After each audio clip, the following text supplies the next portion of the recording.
This lecture will carry on with the diagnostic tests. We started last week talking about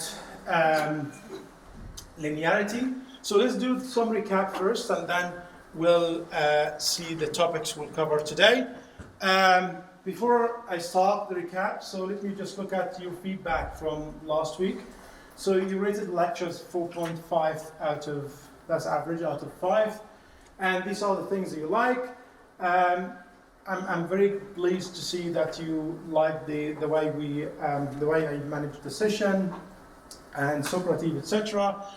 But let's see what you want or what you wish to see in the lecture. You want me to be slower, so I'll try to slow down. Okay. So, and if you feel I'm going too fast, please just raise your hand, ask me to slow down. Okay. So I'll try to slow down as much as I can. And those who said they need some annotation on the output, I understand that very well, but that's why I start posting the R code, which I use in the lecture to produce these slides.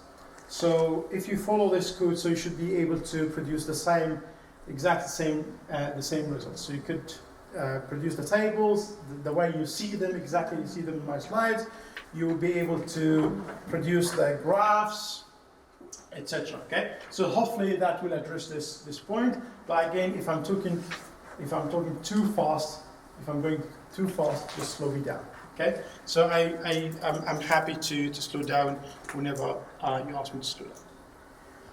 So I'll try to slow down, but sometimes you get kind of excited about the material and just go very quickly. So please ask me to slow down if you feel it's going too fast. So very quick recap about what we did last week. So we talk about linearity. We explained when we talk about linearity here, we mean linear in parameter, not linear in variables. And then we looked at other sort of nonlinear models, but nonlinear in variable. We're still using OLS, or ordinary least squares, because the parameters are linear. So it's linear in parameter. So even though we still can use OLS to estimate models that in log form, as you see, so we looked at log lin. So we have log dependent variables, so log y and x's, or the independent variables, are not in log form. And then the other way around, when we have a lin, so we have y in level or without any log transformation, then on the other side, the x's are log. And then we looked at two sides when we have log-log model, and in each one of these models we explain how to interpret the parameters, because that's what we want to do. So we should be able to interpret beta or beta hat, estimated beta. Then we talked about the dummy variables. You remember when we talk about the questions that can be yes or no, or we could be talking about females or genders, so female or male, or could be talking about seasons, so it's yes or no, so it's the season or not the season. And we said, okay, the rule of thumb here, if you have a number of groups G, then the number of dummies to include is G minus 1. So you always drop one of the groups to compare with, or as a reference, the reference group. Okay, so that was last week. We also talked about multicollinearity, and with multicollinearity we said this is assumption 6. No exact linear relationship between or among x's or your independent variables. And we said in the presence of multicollinearity, the problem is that OLS is still blue, but not efficient. Okay, so OLS estimators are blue. Okay, are not. Well, I mean, are not biased, so they're still unbiased, but less efficient. So actually, that doesn't make them blue anymore. So the main symptom here, the main idea here, is when you have high R squared, and then you have all your, so you expect your estimated coefficient to be statistically significant, and you find that your coefficients are not statistically significant. We show an example when we use the wage, when we try to model wage, and we include experience and age. So we expect that experience and age to be correlated, and that's why when we put both in the same model, we found that variables or coefficient that we expect they should be statistically significant, like education. So education should determine wage, experience should determine your wage, So none of these was statistically significant.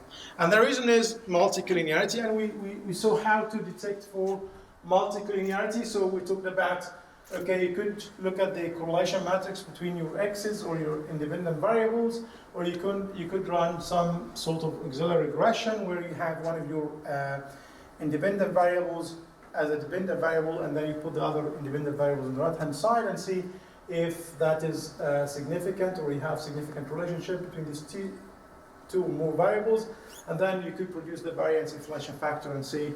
And we said there's no like a clear level or threshold where you should look for when you look at the variance inflation factor, but you could use 10. So if you have VIF or variance inflation factor more than 10 or higher than 10, that definitely means that you have a problem. Some others will consider 5 or 7 high or too high, but still 10 is clearly high. So if you get the variance inflation factor 10 or more, that means you have an issue. So how to remedy or how to correct for that? So we said, okay, we don't have much control over the data. So one way we followed last lecture, we just dropped one of the variables. So we dropped age and we estimated the model, and then dropped the experience, we estimated the model with age, and we saw that that actually solved the problem. But then you have to be very careful about the omitted variable bias, which we will talk about today. Also, we said, well, you could have, if you have a number of regressors or a number of factors that they are highly correlated, you could actually use principal component analysis to solve that issue. But then we said we're not going to cover this technique. Anyway, so the lecture recording. So that was last week. Now the lecture recording now is online. I'm hoping you find it helpful in following the material. And also, this is, as I said, from now on, I'll be posting videos to walk you through the lecture code, the code I used to produce the lecture. So you should be able to produce exactly the same results, all the tables, all the graphs, everything you see in my slides, you should be able to produce it again, okay, using this code. So I'll record a video to help you to go through this, to do it. So that's already online. So as I said, please now go on Socrative and answer the first 2 questions. The first 2 questions are related to the material we covered last week, okay? So please, I'll give you 2 minutes. Please try to answer the first 2 questions. And as I said, take this exercise seriously. It's not part of your assessment, but still give you an indication of how you are doing with the material. So it's for you, it's not for me. So it's up to you really. But if I were you, I would take it really seriously. I will be emailing you the report after the lecture, and I think you already received the first set of reports.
Okay, so I'll move on, and if you need more time, just let me know.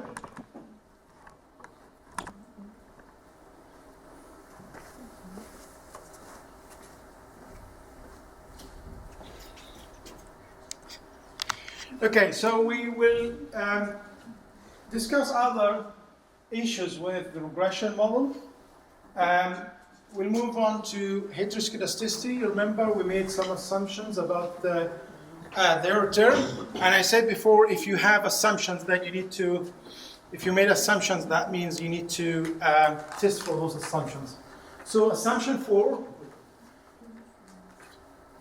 should I wait? Are you still, so you don't need to answer all the questions, only the first and the second question, okay? So, as I said, okay, the variance of the error term should be constant, sigma squared, or equal variance, which means homoskedastic, or homoskedasticity means that is equal or constant variance. But this is unlikely to be the case with cross-sectional data. So it's very difficult to have, so whenever you have cross-sectional data, so you should assume you have heteroskedasticity, you have the problem, so the problem is present, okay? Because of the nature of your data, and in that case, that means the variance will be dependent on, you see, I, so it's will be different. So it's not going to be constant. So this one is sigma squared without the subscript. This one sigma I squared, so with subscript I, meaning that it is actually a change. So there are so many reasons why you could have heteroskedastic error. So again, heteroskedastic error means here that error that doesn't have constant variance. Okay. So that could be because of outliers, or we use the incorrect functional form, or incorrect data transformation, or you make some observation with different measure scales. That is not. That could be one of or two of these reasons that cause the heteroskedasticity.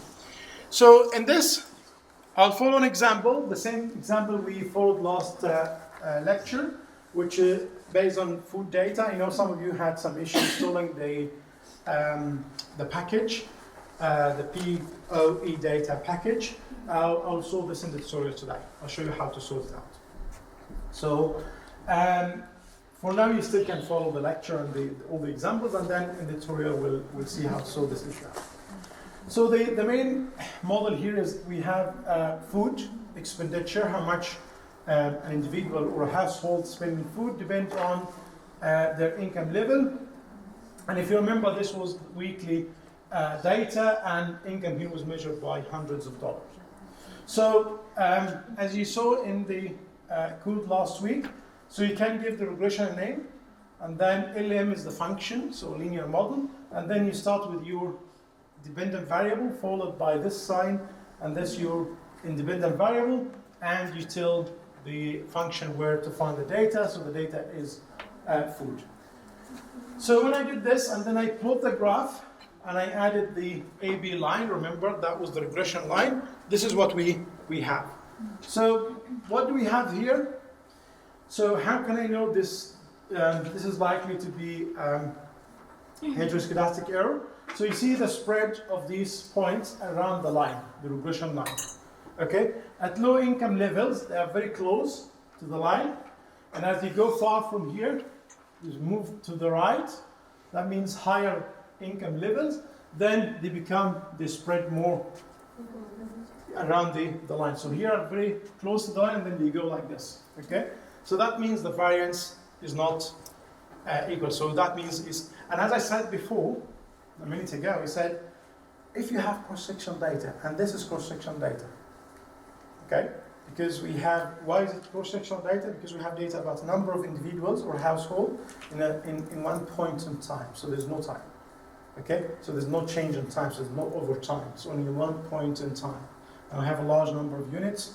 And that's why, so anyway, so in any time you have cross-sectional data, you should be worried about heteroskedasticity, okay? But you still need to test or find out whether you have heteroskedasticity or not. What did I do here? I actually plot the residuals, okay? So do you see the error term? We don't see the error term, we don't know it, okay? So we take the residuals, which represent or a proxy for the error term. That's based on the sample, not from the population, okay?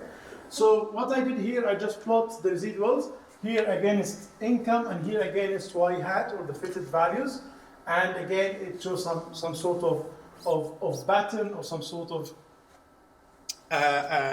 not a constant variance. So then what are the problems then?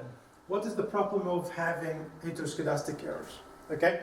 The problem here is that you still have unbiased OLS estimator. You have your OLS estimator is still consistent, but it's not efficient. So that means it's not blue. Okay. What do you mean by inefficient, or that an estimator that is not efficient? What do we mean by efficiency here? We said that in the first lecture. Doesn't explain. So I've been saying efficient. Why didn't you ask me? If you don't know what that means, does that indicate that you don't understand much of what I said? So that's why you don't ask. Okay, so what do you mean by unbiased estimator? Unbiased. What does unbiased mean?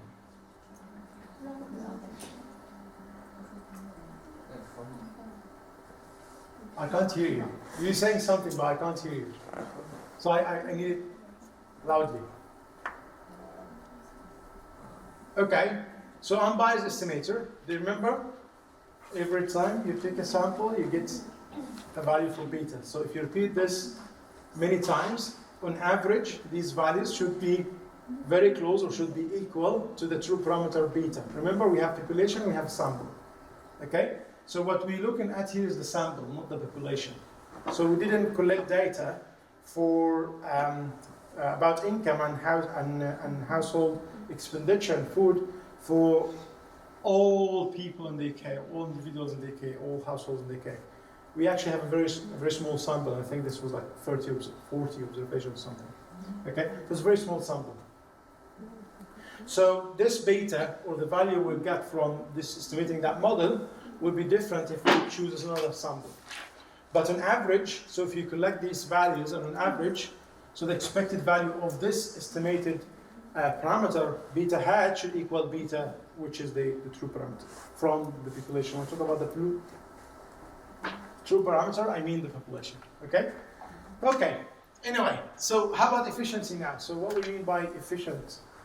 Do you remember? So what blue stands for? Best, linear, unbiased. Yes, best. That is best. Okay, what do you mean by best?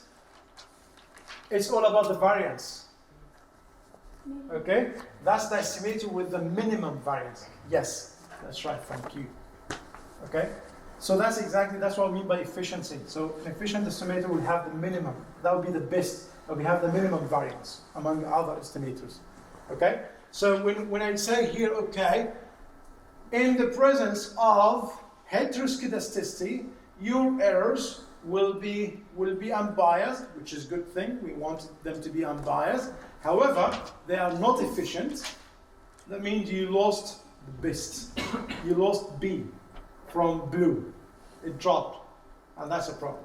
Okay, you remember we want these desirable parts of our estimator. We want it to be blue, and these that means that all the conditions we made from A1 to A7, remember, all the assumptions need to be true. So one of them fall here, one of them is not true, which is heteroscedastic errors. We want the error to be homoscedastic. We want the error to be constant variance, to have constant variance. But if they're not, then there's the problem. So your estimator remain unbiased, which is great, but it's not efficient, so it's not the best. Okay? And that's the problem. And what is the problem then when you have inefficient or not the best estimator? That means your standard errors are not reliable, and the decision you made based on this, the hypothesis testing, are not reliable as well. So how can I detect whether I have heteroskedastic or homoskedastic error? Remember, the first thing you think about, if you have cross-section data, so definitely, you're likely to have the problem, okay? But this is not enough. You need to see it, you need to test for it. So one way to do that, just plot your data, okay? Or, you should do both. You plot your data, because you need to know your data anyway, okay? And then you could plot the error as well. After you estimate the model, you plot the error. But then you also need to do the formal test. So there are two tests we'll cover today. The Breusch-Pagan test and white test for heteroskedasticity. I'll show you how to do them in R. Okay. So let me talk about the first one. So Breusch-Pagan test again. This is a test to apply to test for heteroskedasticity, whether you have heteroskedasticity or not. Okay, whether heteroskedasticity is a problem in your model or not. So let's say this is our model where we want to model some whatever phenomena you're looking at. So yi depends on x I2 up to x ik. So we have k number of regressors, and then the idea here is that we're looking at the variance, and in that case the variance is a function of, let's say, of a number of x's, of number of these x's, let's say s. So if we have a constant or homoskedastic variance, that means all these alphas should be 0, and that's what we're testing for. Okay, so if we assume now, let's say that this function is linear, so we're just going to drop any other possibility, we just think of these as linear. So in this equation, my test statistic, or my null hypothesis, sorry, my null hypothesis would be that all these alphas equal 0. Okay, so, and the test statistics is n times r squared, so you calculate it by, this is n is the number of observation, r squared is the coefficient of determination, and that is a type here, so that should be follow chi-square distribution, and this should be the degrees of freedom, s minus 1. In R, it's very straightforward to do this. I'll show you how to do it in the tutorial, but this is the test when I produce this for the food example. What we found here is that the test statistic is 7.3. What we could do here is you could actually look at the p-value, which make it easier for you to make a decision. So rather than using the test statistic, compare this with the critical value from the chi-square distribution, and then make a decision, you could just look at the p-value. So when you look at the p-value, when p-value is very small, then you reject the null hypothesis. Very small, so you compare with usually 5%, significance level, 1% or 10%, okay? But usually most people look at 5%, but it could be at 10% or 1%. So let's say here, this one is very small, very, very small, so it's actually smaller than even 1%. So that means, what does that mean? I mean, you reject the null hypothesis. So what is the null hypothesis? That the errors are homoskedastic. So they are good, they are very well behaved. That's the null hypothesis. But if I reject that, that means they are not. Okay? So when you reject the null hypothesis with this Breusch-Pagan test, that means you're, in this model, the errors are not homoskedastic, they are heteroskedastic. Okay? So what does that mean? The variance is not equal. So we should have equal variance, or we should have constant variance. So it doesn't change. So it doesn't depend on the individuals or the households. Okay? So in that case, it is a problem. So if we want to try white test follow a very similar approach. So you have again the residual square, so this is from the estimation, and then you regress this based on a number of x's or your regressors, but also it adds to this the x squared. So here I assume I have only 2 x's, so I didn't really, just to make it more like manageable, to be easy to present. So I assume we have only 2 variables, 2 regressors, x2 and x3. In that case, white test will be regressing this residual square on x and y, x and x2 and x3, the 2 regressors plus the 2 regressors squared, and then you multiply these regressors together. And then the test statistics is n, the number of observations, times r squared from this regression. And again, the null hypothesis is homoskedastic error, means constant errors means will we have the error that we'd like to have. Okay, so if you reject that, that means there's heteroskedasticity. Okay, we already rejected that hypothesis with using Breusch-Pagan test, and you're likely to have the same using white test. So as you would expect here, okay, so it's less than 5%, the p-value, so you can look at the p-value, and if the p-value, and this is for our example, food and income, so the p-value was small, and that means we reject the null hypothesis. Rejecting the null hypothesis means, what's the conclusion? Yes, thank you. Okay, we have heteroscedastic errors, or we have errors that does not have constant variance. Okay, that's assumption number, I think, is it 4? Yeah, we said this assumption number 4. Okay, so the question now, what is the solution? How to solve this? Okay, you could do something called, you could correct, because the main problem here is that when you have a non-constant variance that affect the standard errors, so you could correct the standard errors, okay, to account for heteroskedasticity, and that's exactly what we mean by consistent heteroskedasticity, consistent standard errors. And again, I'll show you how to produce this using R, which we call robust. So these are robust standard errors. So I want you to compare, so this is the same model, the food model. So I want you to compare between this estimation and this estimation. So these are one results, and these are the first results we had before.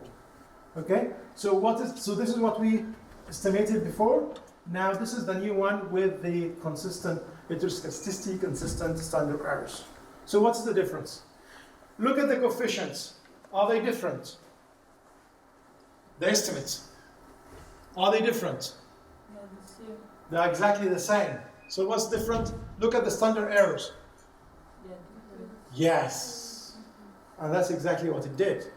It corrected the standard errors for heteroskedasticity. Okay?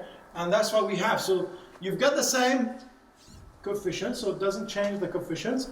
So when you use this robust thing, so you correct the standard errors, it corrects the standard errors. So these standard errors are more robust, or account for, or take heteroskedasticity into consideration, and that's why this is more reliable.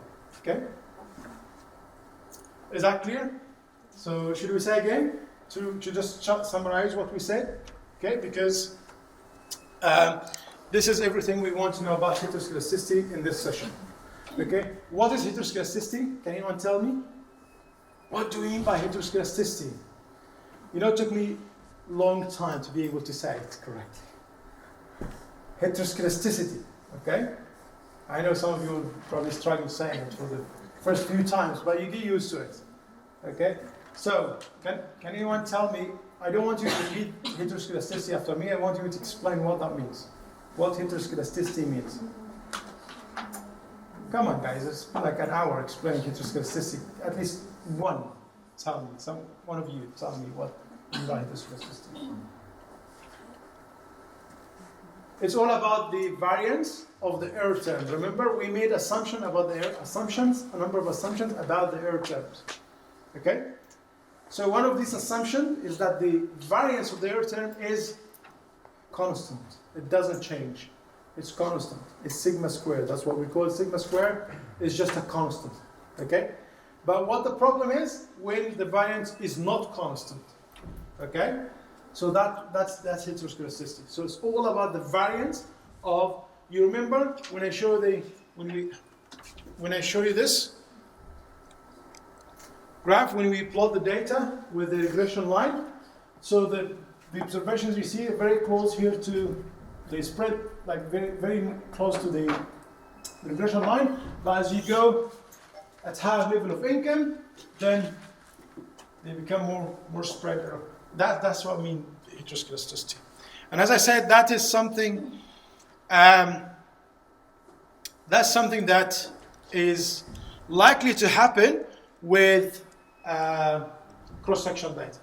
Okay, so we know what heteroskedasticity is. How to detect or test for heteroskedasticity. Still making mistakes. So we cover two tests. Breusch-Pagan test and White test. What is the null hypothesis in both tests? That the errors are homoskedastic. See, I said correctly this time. Homoskedastic, or the errors are nice. They have all the desirable. They have constant variance. Okay, so they are homoskedastic or constant variance. If the p-value is very small compared to the significance level you're looking at, so if your significance level is 5% or 1%, and you find that the p-value is smaller, that means you reject or you not reject the null hypothesis. Yes, you reject the null hypothesis. Okay, and that means you have heteroskedasticity. In that case, you need to use heteroskedasticity consistent standard errors or robust option. And that is something you can do in R, and I'll show you how to do it. And as a result of that, what we see, we get the same coefficients, the same estimation, but different standard errors. Okay? Do you have any questions? Okay, if you don't have a question, now it's time for me to ask you questions. Okay? So please go on Socrates and answer question 3 and 4, please. I'll go through autocorrelation and model specification or specification errors. As we said before, we made some assumptions about the error term, and we want to test for these assumptions, whether they are true or not. So in the first half of the lecture, we looked at the heteroskedasticity, or the variance of the error, whether it is constant or not. Okay? And we saw the tests, what tests we can use.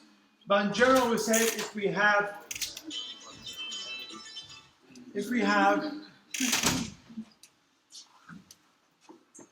cross-sectional data, so then you should expect to have heteroskedasticity, but this is not, you can't just make a conclusion based on that. You say, okay, Hani said, because if you have cross-section data, you have heteroskedasticity, so you shouldn't test. No, do the test. Okay, so please do the formal test and also know your data. So with this one, with autocorrelation, again, it's another assumption about the error term and how it behaves. We assume that, assumption 5, that the covariance between ui and uj, so we talk about two errors, should be 0. So the correlation between the errors should be 0, and that means if we had a disruption in output because of some sort of strike in, let's say, in this week, this shouldn't affect the output for the next period if you're talking about monthly data, let's say next month. Okay?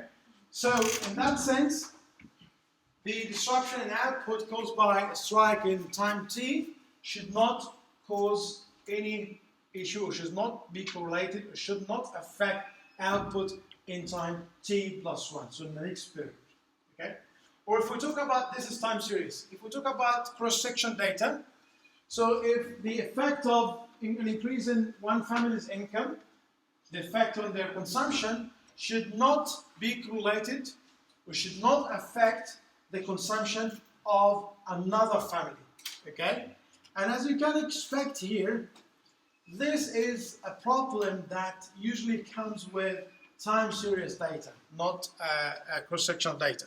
So in most cases, in most time series data, you have the errors correlated. So we want them uncorrelated, but they are in time series. Because of the nature of time series data, they are ordered in time.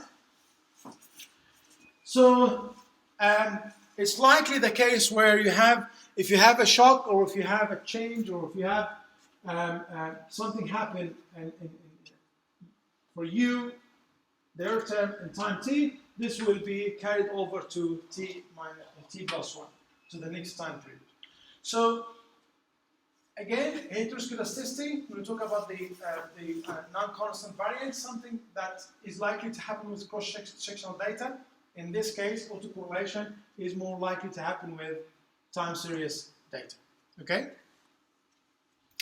So we're using here data called Open, and this is again in the same package, POE data. And I know now some of you had issues in installing the package.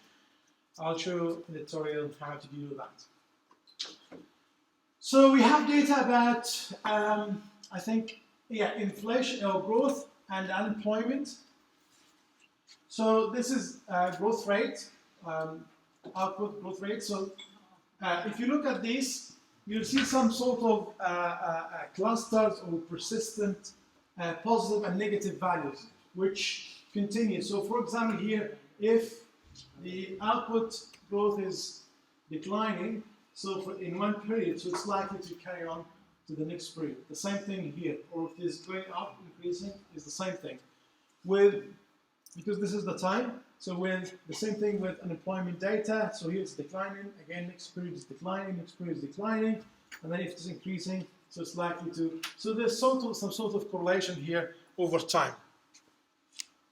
So again, just looking at the data, well, you should look at your data, you should examine your data, but at the same time, you need to do some sort of tests.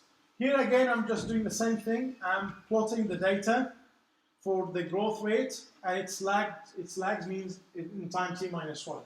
So this one, time t minus 1, so we compare between growth this time, these are quarterly data, so growth in this quarter compared to growth in the previous quarter, so t minus 1. This growth in this quarter compared to, or against to growth in 2 quarters before, okay? So t minus 2. So there's some sort of correlation here. So if you plot a line, kind of years to represent this data, there'll be some sort of positive correlation. Okay, so what is the problem? So we understand now that if the assumptions we made about the error test is that the errors should not be correlated. So the question now, what if they are? Okay, what if they are correlated? How this is going to affect our lovely OLS estimators? Okay, so again, OLS estimators will be unbiased, but they are not efficient. So they are not blue. We want them to be blue. They are not the best anymore. They are not efficient. So what is efficiency here? What do we mean by efficient here? So we understand unbiased estimator, do we? Okay, so what do we mean by efficiency here? Yes, the minimum variance, thank you. So it's the minimum variance, okay? So it's no longer have the minimum variance. So that means it's not blue anymore, it's not the best anymore, okay? So in this case, the standard errors are usually underestimated, they are not reliable, and that means hypothesis testing are not reliable too. So, what should we do? How to detect for autocorrelation or serial correlation, the correlation between the errors? Okay. One way is to plot. You can look at the Correlogram, or you can do the formal test. The test we'll cover today, the Durbin-Watson test and Breusch-Godfrey LM test. So, looking just plotting just the Correlogram for this data, for growth rate data from open data set, you will see, if you look at these two, so each bar of these correspond to one lag. This is going back, these are the number of lag, starting from 0, going back to the 4th lag or beyond that. Okay, so kind of, okay, so if you look between these two lines, so it's not above this line, so there's no correlation here. But here, it seems between the first and the second lag, there seems to be some sort of correlation, because you see it's above, it's outside these borders here, so on this one and this one. But in the rest, they are within these borders, so that means, okay, so the first or the second lag might be autocorrelated. So there might be some sort of correlation in between the time t and time t minus 1 and time t minus 2. So in Durbin-Watson, there are some assumptions. So we're talking about two tests, Durbin-Watson and LM test. So with Durbin-Watson, the assumptions were made that your regression include an intercept and the errors are normally distributed, and there is no lagged value of y between the regressors, so there's no lagged dependent variable among the regressors, so you don't have yt minus whatever, minus I, that means could be minus 1, minus 2, so there's no lags of y on the right hand side, and your error take this form, so this is the error in time t, depend on the error in time t minus 1, so that means if you have quarterly data, so the form of the error, that the error term in this quarter depends on the error term in the previous quarter. And this, we need to test this row here, this coefficient here. If this coefficient is 0, okay, that means it does not, there's no correlation, yeah? So if you find that this row is 0, so there's no correlation between UT and UT minus 1. But if it's not 0, that means there's correlation, or autocorrelation. Okay, so autocorrelation means the error is correlated with itself. Okay, so it's really correlated. So you're testing this coefficient, and Durbin Watson usually give you two test statistics, D low and D upper, and then you can actually see using these, you can actually decide whether you have autocorrelation or not. But so your null hypothesis is no autocorrelation, okay? So if the value of the test statistic is close to 2, that means you accept that null hypothesis. What is the null hypothesis again? No autocorrelation, so there's no autocorrelation. So if you accept that, that means there's no problem. But if you're away from this 2, okay, so if it's more or less than 2, okay, that means it's there's like an indication that there's serial correlation. In our example, I think I'm using here different data set for Phillips, and I just plot the data, and again this is quarterly data. I plot two variables. This is the inflation rate, and this is the unemployment rate. So this is the change in the employment rate. So this is the inflation rate, and this is the change in unemployment rate. So I estimated this model, inflation equal beta 1 plus beta 2, the change in the unemployment rate plus some error. Okay, estimating this model, give me this estimation, and it seems that, well, the change in the unemployment rate, this one, the estimated coefficient here, and the p-value is very small, so it seems that it's statistically significant, but can we rely on that? Not yet, because we need to test for autocorrelation. So we need to look at the error from this model. So looking at the error here, again, what does this tell us? So that means it's likely we have autocorrelation here. See, it's above these lines. So and these are different lags. Remember, these bars represent different lags. So that means we kind of have some pattern with the correlation with the errors, and that means we are likely to have autocorrelation. But this is not a test. This is not a formal test. We need to do the formal test. So doing the formal test, this will show you how to do the Durbin-Watson test. So I did the estimation first, and I give it a name. And all what I did here, I call it, I call it Phil whatever from Phillips, and I call it Durbin DW test. That's the function that produces the Durbin-Watson test. So what we need to look at here is the p-value. So this is the test statistic. Is it close to 2? It's 0.8. It's not close to 2. So that means there's serial correlation. But if you want to, you don't need to go to look at the table and then decide in which region you are, because you could just simply look at the p-value here. The p-value here is very small. Okay, so this is very, very small numbers, nearly 0. This is 0. Okay, so what does that mean? You reject the null hypothesis. Okay, very small p-value means you reject the null hypothesis. What was the null hypothesis? Yes, no autocorrelation. So if you reject the null hypothesis that says no autocorrelation, that means autocorrelation is present, it exists, and it's a problem.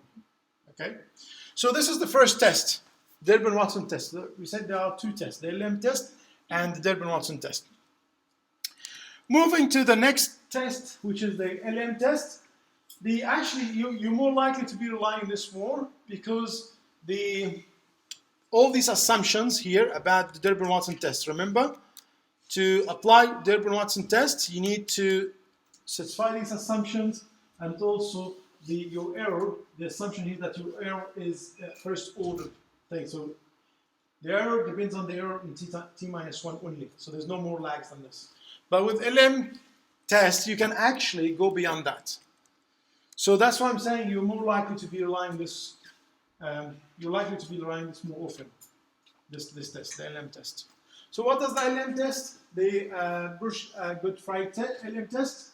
So as I said, it allows to have yt minus I among your regressors. So it's fine. So this was one of the conditions in Durbin-Watson test. So you can't have this. But now with Breusch-Pagan LM test, it allows for it.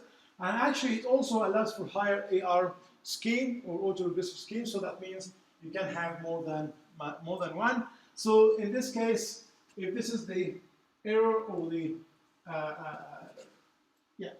error, so that means the error depends on the error in time t. The error in time t depends on the error in time t minus 1, time t minus 2, and then you can go back as far as you think is important. So if you think you're serious, let's say, correlated with what happened in the past, in the t minus 1, t minus 2, whatever, how many lags? 5 lags, you can go back 5 lags. So in this case. So in that sense, okay, so you get this estimation, you estimate this model, okay, and your null hypothesis is still the same, no serial correlation, no autocorrelation. That's the null hypothesis, the same like Durbin-Watson test. And then from this regression, you could have t, which is the number of observation, time multiplied by r squared from this regression, and that would be your test statistics, LM. In that case, if you have, again, if we look at the p-value, because again we'll use the p-value to decide in this case. If you look at the p-value and your p-value is very small, then you reject the null hypothesis that no serial correlation. That means there is serial correlation. So this is an test, I think, yeah. I tried different options, so I'll explain this in the tutorial, different methods of applying LM test, but these all are LM tests anyway. So when you look at the p-values, this is a very small number, but just so you can't see it because of I should have corrected that table, but it's very small, so it does confirm what we concluded from Durbin-Watson test anyway. So just to summarize this, so what is autocorrelation? What do we mean by autocorrelation or serial correlation? The same? Yes, so the error terms correlated. And is this problem likely to be in cross-section or time series data? Time series data. Okay? So how to detect? We talked about formally testing for that, two methods or two tests. Durbin-Watson is a bit restrictive because it has some sort of many assumptions that you need to make sure that they apply to your regression, and the LM test, okay? But the null hypothesis is the same in both tests. So what's the null hypothesis? No serial correlation or no autocorrelation. So if you have a small p-value, what does that mean? You reject the null hypothesis. That means there is autocorrelation. So if there is autocorrelation, there are different ways to deal with autocorrelation. You could add lags. You could include lags, and this is something we will talk about next lecture when we talk about dynamic models. When we have the dependent variable in time t, and then among the regressors you have yt minus 1, yt minus 2, and we have more like dynamic model. So we'll talk about this next lecture. So you could include more lags. and that way you actually explicitly accounting for these effects rather than leaving this to go into the error term.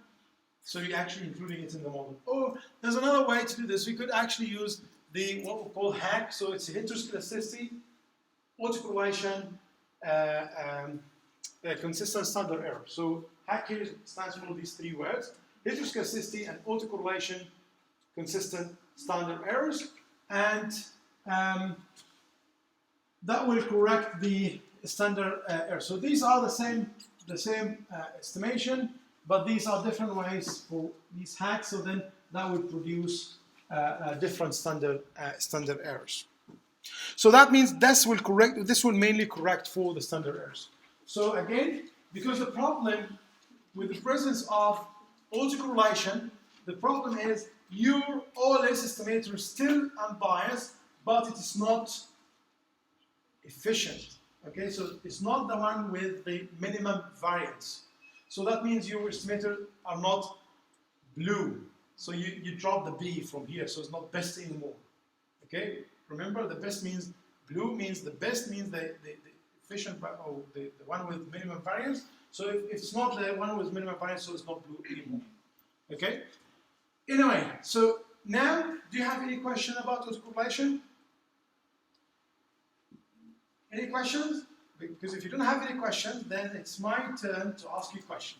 Okay? So please go on Socrates and answer the question. Answer question number 5. Okay, let's move on.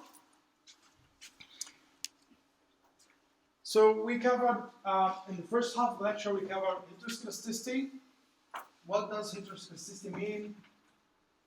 What are the implications or the consequences of having non-constant variance for the errors, and then how to detect and test for that, and then how to correct for it. We did the same with autocorrelation. So what do we mean by autocorrelation? And how to test for autocorrelation? What are the consequences of having autocorrelated or serially correlated errors?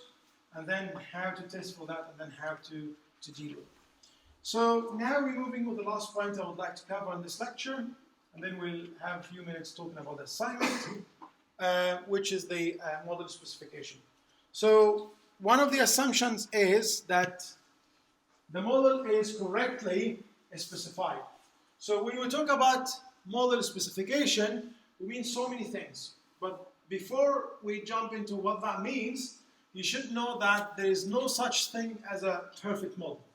So it's very difficult, really. So, but we do our best. We try to avoid all these issues with the specification. So mainly, we should make sure that we include all the important variables in the model. So if you want to explain the behavior of y, of a variable called y, then you need to include all the important variables, the important x's that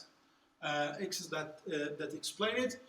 Don't just include variables for the sake of including the variables. So they have to be relevant, and that's the second point. You need to think of your functional form. Is it linear? Is it log-lin? Or is it lin-log? Is it log-log?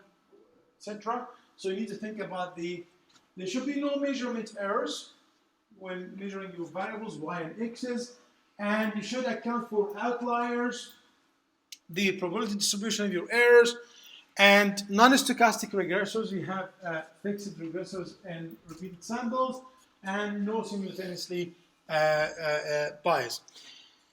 So what I'm going to cover, I can't cover all these points. I'm going to cover a few 3 points. We're going to talk about what would happen if you drop important variables, what would happen if you add variables that are not relevant to your regression, or what would happen if you have measurement errors. So 3 of these problems. So the first one is called omitted variable bias, which means when there is an important variable that you do not include for one reason or another, you do not include in your regression. How this is going to affect your estimation. So in that case, let's say this is my correct model, where y should be explained by x2 and That should be x3. This is a typo. The notes. Okay. So x2 and x3. And for one reason or another, I estimated this model where I dropped this x3 by mistake, or I don't know about it, or I can't measure it, or whatever reason. And for that reason, my estimated B2 will be biased, and this is by how much? So basically, you look in here, it will depend on beta 3 and the correlation between x2, how much x2 and x3 are correlated. So that means your estimation will be biased. Okay? Do you remember? Do you want the estimation to be biased? What do you want about the estimation? Unbiased. So what do we mean by unbiased? Unbiased means that this one, the expected B2, should equal beta 2. Okay? But because you dropped an important variable, then the estimation of B2 became biased, and this is by how much? Okay? So in the case of omitting or dropping important variables, you are falling with this problem, the omitted variable bias problem. So let's look at an example. In this example, I'm using data about education income.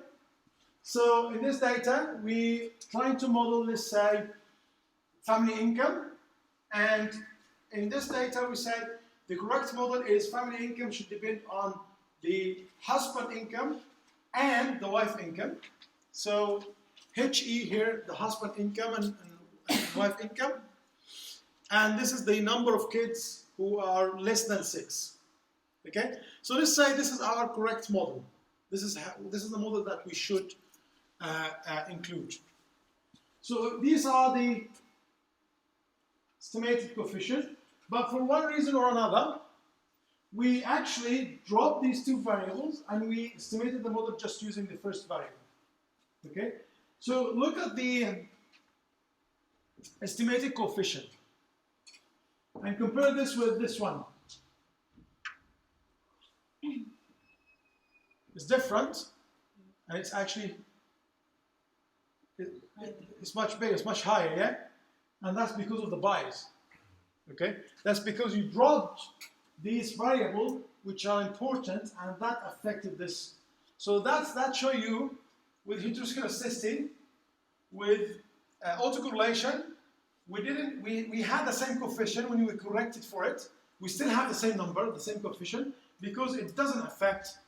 It's actually still unbiased. The OLS estimated for heteroskedasticity or for heteroskedastic error and autocorrelated error, they're still unbiased. So that's why you have the same coefficient. But with omitted variable problem, you actually have biased estimator, and that's why you will have a different estimator here this time. So this is the wrong model. This is the model that suffer from omitted variable bias because we dropped these two variables which are relevant, they are important. That's why we have a different value for the estimator. Okay, so how about if it is the other way around?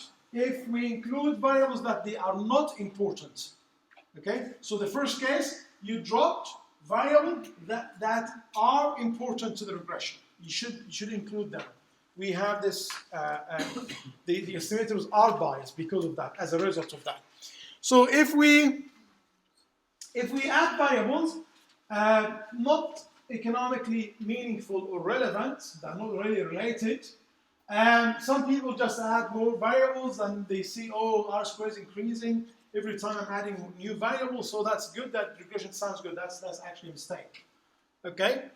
So I'm here showing an example that is very, like a typical example for this situation. Like, this is data that is made of these extras, so this is the correct model, and then you add these two variables. I call them extra x5, extra x6, and these are just made up. So these are not really related at all to these to the family income. the phenomena or the variable that we want to explain. And that is the problem. So you sometimes when you add these sort of variables, it affects the model in case if they are not important. Okay, so they are likely to be insignificant anyway. So you see, this is 0.6 with high p-value. This is high p-value. That means these two variables are not really relevant to. So how should I test for whether I have omitted variables or not? There's a test where you can estimate a model and obtain the y hat, which is the when you estimate the model first, you call it the restricted one, and then you estimate it again, including y hat as an additional regressor, and this will call this the unrestricted one because it has additional term y hat, and you could put more like y hat squared, whatever. And that then you compare between the restricted that without the y hat and the unrestricted with the y hat, and your null hypothesis is that the restricted model is correct. So if you reject, that means the model you have doesn't have the correct form. So that means, or it's not correct. That what means. So in that case, let me show you an example. So in this case, what we did here, I estimated the same model. So remember, this is the restricted model, and then what the function for that is reset test, and then you pass to this function the name of your regression model that you saved it in mode 3. I just call it model 3 here, and we look at the p-value. So what does that mean? This p-value is very small p-value. Well, it's less than 5%. What should we conclude if the p-value is less than 5%? You reject the null hypothesis. So the null hypothesis means that this model is not correct. Well, the null hypothesis is correct. The model is correct. Okay? So rejecting it, that means it's not correct. And this is one of the drawbacks. So what? What should we do then? That's one of the main drawbacks of this test, that there's no alternative specification or no guidance on how many and the number of power terminals to the y hat to include in this model. But anyway, so the idea, just one way to look at it, but the conclusion here is you should be careful about the omitted variable bias or including variables that are not relevant to your model. And usually, how do I know that? Usually, do you remember what we said in the first lecture? What did we say about regression? It doesn't establish causality. You need to get this from theory, exactly. So that theory should tell me what variables are relevant, what variables are not. Why should I think that x2 or x3, whatever they are, affect y? Okay? If you put any data in R, you will get results. Okay? It's the same way when we talked about the example about the rainfall and the crops. Like the causality here was based on the very basic intuition or common sense. Anyway, so just moving to conclude, before we conclude this lecture, the errors or the measurement errors. So we talked about omitted variable bias. We talked about including irrelevant variables that are not important to the regression. And now we're just going to finish off with what if we have issues with the measuring the variables that enter the regression. So if the issue with the dependent variable, so it's not that serious. Okay, of course you should make all effort. You should make sure you're not having any measurement error, but it's still it causes some issue, but it's not as serious as the case with the regressors. Because in that case, your OLS estimators are still unbiased, but the estimated variances are larger than in the absence of such errors. But when you move to the, so that's why I'm saying it's more serious when the errors are in the x's, because it created biased estimators. Okay? So when you have a measurement error in your X, or measuring the regressors or in your independent variables, so that means your OLS estimators are biased. Okay? And that is why it is more, it's a more serious issue and problem. So in that case, you could use an instrumental variable if you have any doubt about one of the variables that you think it suffers from measurement error. You can use a proxy, and this is something we'll talk about later in this module, probably in week 8. Okay, so let me just sum up before I ask you the question. So what we said today, we're talking about heteroskedasticity, autocorrelation, and then we move to model specification. We didn't cover everything about model specification. We looked at 3 things. We talked about 3 points. The first point, omitting important variables, adding irrelevant variables that are not important, and then if there's measurement errors. Okay?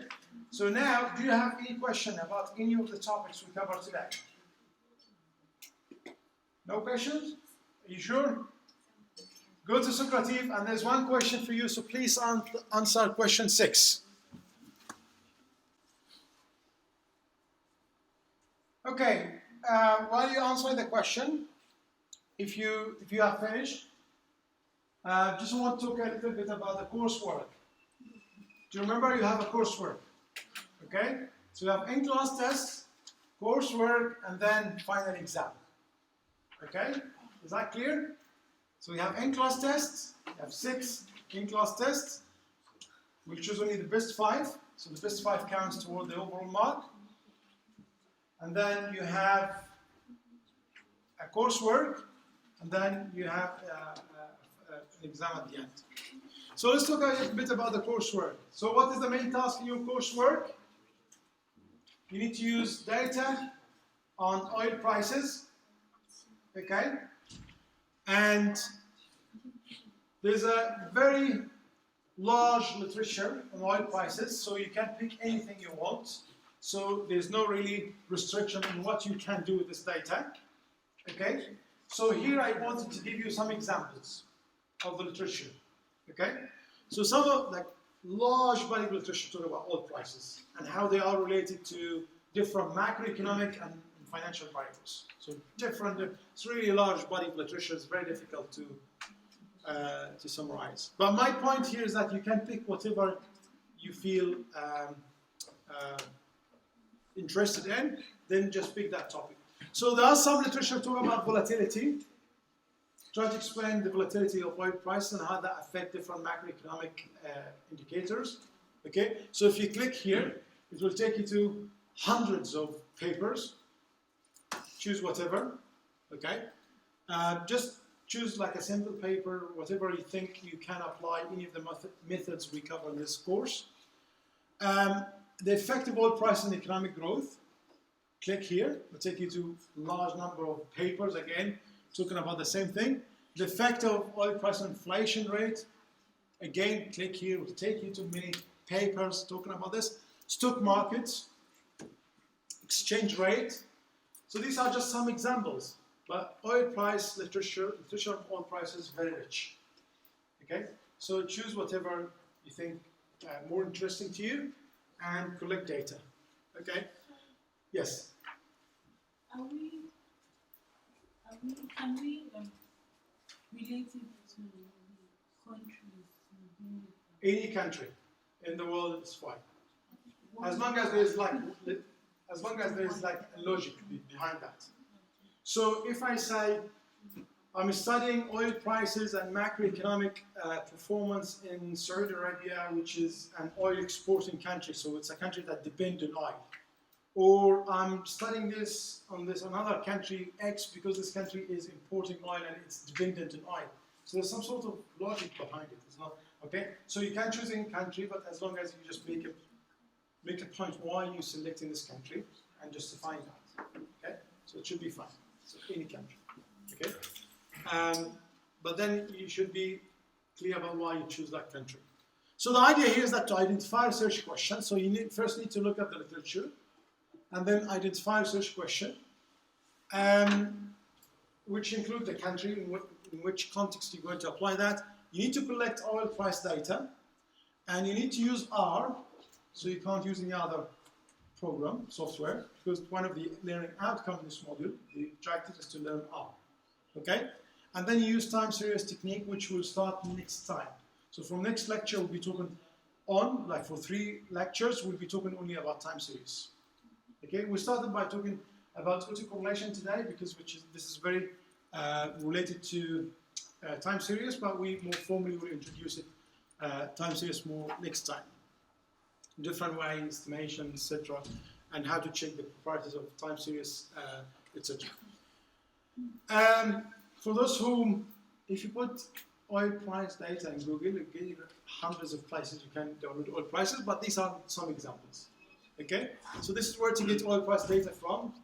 It's open, free, so you can download it. And if you have any issue, I think I'll record a few videos later on how to download oil prices in R.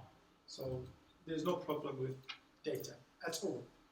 The reason I put a theme for the coursework, because I don't want people to say, oh, that we couldn't find data, or the data we found, because last year I found some coursework people like having like 30 observations and say, well, I did a course about based on 30 observations because there's no data.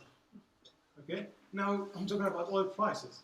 So data, you can have data for oil price daily, so you can collect data over the last 30 years daily, every day, or weekly, monthly, annually, it's up to you, quarterly, okay? But the data exists daily, on a daily basis, okay? So there's data about oil prices, definitely it is there, okay?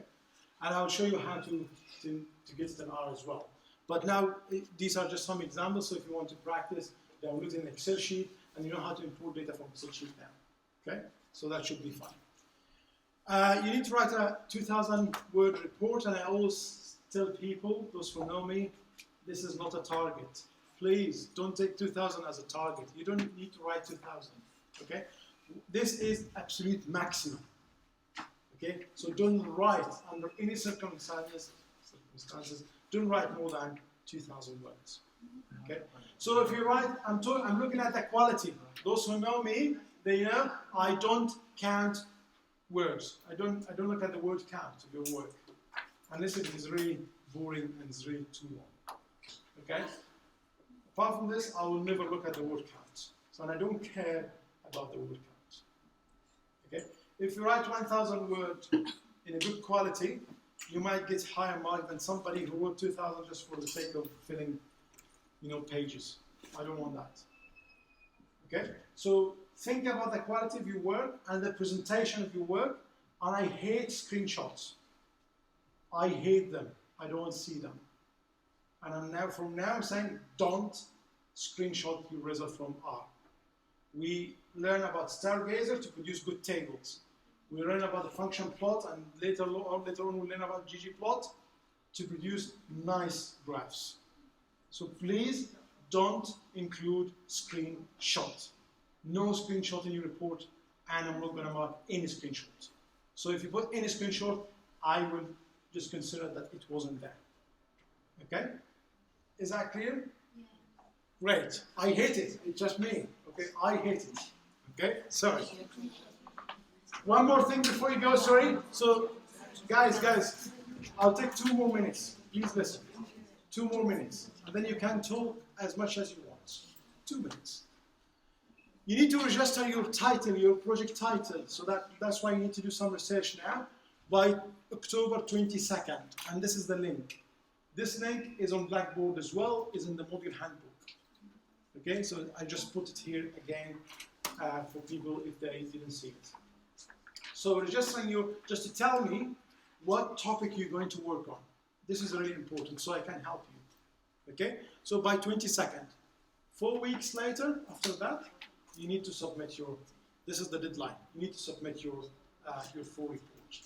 And you're not just going to submit your report, you're going to submit your data and your code, the code in R. So that means when you submit your work, when I run the code, I should obtain the same results. Okay? So That's why I'm saying you need to take the tutorials more seriously. You need to take the videos I record more seriously, because this is part of your learning here. This is very important part of the teaching material. It's not just the lecture notes. Okay? So you need to practice. You need to try the data. You need to work. You need to get your hand really on this. Okay? Without doing it yourself, have you ever heard about someone learn swimming without going in the water? Is it possible? Exactly. So you will never learn R without jumping into it, having all these annoying error messages that you face, issues with importing the data, issues with installing the packages, and that's how you learn. You will have errors. It has to happen. Okay, everyone has error. Even those who are most experienced in using R, they still have errors when they write codes. Okay, so it's really normal to have errors. I don't want this to put you off from R. Actually, I want you to dig more and learn more. Google is your friend, and I'm your friend too. So I can help you. Okay? And if I can't solve your issue, I'll tell you somehow to go around it.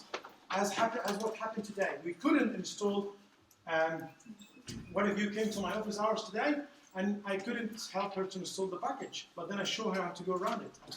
So there's always a way to do it. Okay? So maybe you need to Google it, maybe you need to come and see me. And as I said, this is the 3rd week, and I only had one student coming to my office hours. This is not a good sign. You need really to come to my office hours. You bring your laptop, bring your data, bring your issues and problems, and I'm happy to help you. Okay? I'm happy to sit with you, bring your laptop, and work with you on your laptop. And I'm happy to do the same with the coursework, by the way. Okay? So I'm happy to do the same with the coursework. So start as soon as possible. Try to read something simple that you think you can replicate, you can do something similar, and then collect your data, and then come and sit with me. Okay? And I'm happy to give you give you coffee or tea if you want. Okay? That would help. That would encourage people to come. Okay? So please come to my office hours, and I'm happy to help. Please, before you go, just do the survey. Okay? Tell me what you think about the lecture, and rate the lecture and tell me what you think about the lecture, what you like and what you wish to see next time. Thank you for your engagement. Please don't go without doing the survey. Okay? Thank you so much. I'll send you these reports after 2 days. Okay? Thank you so much.